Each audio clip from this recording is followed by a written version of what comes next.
Welcome, Bike. Today, we're talking about something uncomfortable, something that happens out of sight, behind concrete walls and steel doors. Modern prisons are often described as places of order and accountability, but for many incarcerated people, the reality is far more complicated and troubling. There's a persistent myth that people in prison live comfortably, that they get free housing, free meals, free healthcare, that they have it better than struggling families on the outside. But the truth is, incarceration can expose people to conditions that raise serious human rights concerns. In this video, we're exploring 10 documented practices and systemic issues that have sparked lawsuits, investigations, and national debate.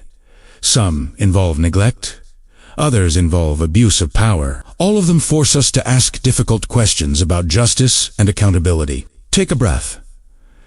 Let's begin. Number 10.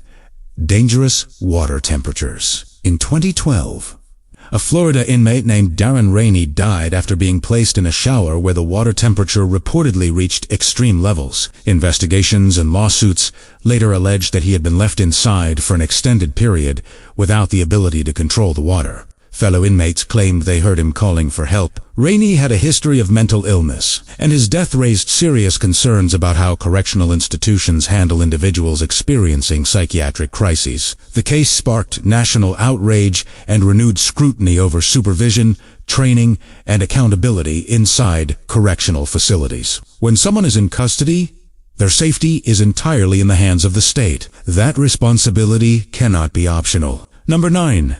Inmate-on-inmate violence allegations. In several facilities, lawsuits have alleged that correctional officers allowed or failed to prevent fights between inmates. In one widely reported case, public defenders claimed that guards stood by during organized altercations, sometimes referring to them as gladiator-style fights. Officials involved denied wrongdoing, but investigations led to disciplinary actions and public debate. Regardless, incarcerated individuals rely on staff for protection from harm. When supervision fails, whether through neglect or misconduct, the consequences can be devastating.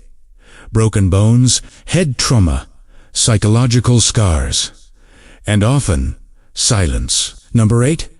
Access to basic hygiene products. In many parts of the country, incarcerated women have historically had limited access to free menstrual products. Before recent reforms, some facilities required inmates to purchase pads or tampons from commissary accounts, funds that many simply didn't have. Advocacy groups argued that this created unsafe and degrading conditions. Legislation in multiple states and at the federal level has aimed to correct this issue. But the debate highlighted something bigger. Dignity. Access to basic hygiene isn't a luxury. It's a health necessity. And when systems fail to provide it, consequences affect physical health and human dignity. Number 7. Delayed medical care. Correctional facilities are legally required to provide medical care to inmates. However, lawsuits have alleged delays in treatment for serious conditions, including withdrawal from drugs or alcohol. Withdrawal can be life-threatening without proper monitoring. Seizures, dehydration, cardiac complications.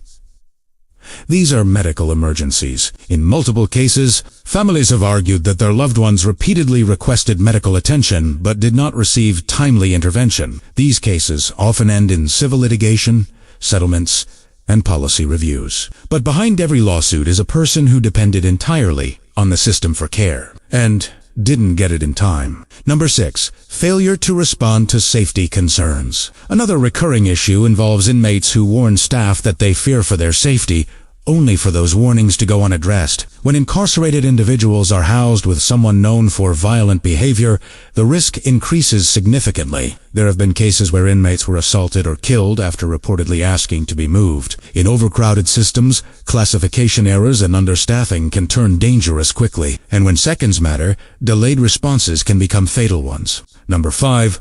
Solitary confinement and its effects. Solitary confinement, sometimes called restrictive housing, involves isolating an inmate in a cell for up to 23 hours a day. Supporters argue it's necessary for safety and discipline. Critics point to mounting research linking prolonged isolation to anxiety, depression, hallucinations, and increased suicide risk. In some tragic cases, Inmates with known mental health struggles deteriorated rapidly while isolated. Many states have since introduced reforms limiting solitary confinement for juveniles and individuals with severe mental illness. But the broader debate continues. At what point does isolation become psychological harm? Number 4. Controversial execution methods. In states that carry out capital punishment, certain lethal injection protocols have faced scrutiny. Some executions involving specific sedatives have drawn media attention after witnesses reported prolonged procedures. Medical experts have debated whether certain drugs are reliable for ensuring unconsciousness. These concerns have led to legal challenges, temporary halts, and changes in execution protocols in some states. Capital punishment remains one of the most controversial aspects of the criminal justice system, and debates around humane methods continue to intensify. Number 3. Forced medical procedures and ethical questions. Reports from detention facilities, including Guantanamo Bay, revealed that certain medical procedures were used during hunger strikes. Government officials described them as necessary for preserving life. Human rights groups criticized the methods as coercive and unethical. The global medical community has long debated the ethics of force-feeding competent adults engaged in hunger strikes. At the center of this debate is a difficult question. Where does medical care end and punishment begin? Number 2. Overcrowding remains one of the most persistent problems in American prisons. When facilities designed for 2,500 people house nearly 4,000, everything strains. Staffing, supervision, healthcare, sanitation, overcrowded conditions increase violence, reduce access to programming, and overwhelm correctional officers. During disturbances or riots, accountability becomes even more difficult. The more packed the system becomes, the harder it is to ensure safety for everyone inside, inmates and staff alike. Number 1. Psychological trauma. Perhaps the most overlooked issue isn't physical at all.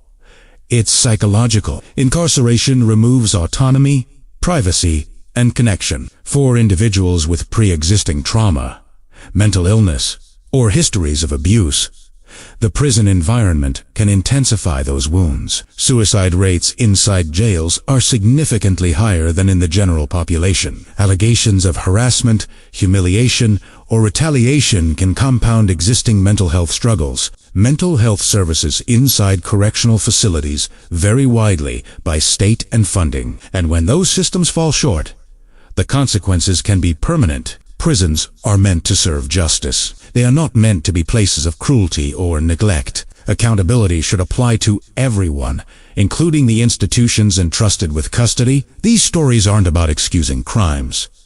They're about examining systems, because a justice system is measured not only by how it punishes, but by how it upholds human dignity. If this video made you think, share your perspective respectfully in the comments.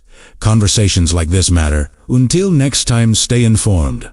Stay aware, and remember, transparency is the first step toward reform.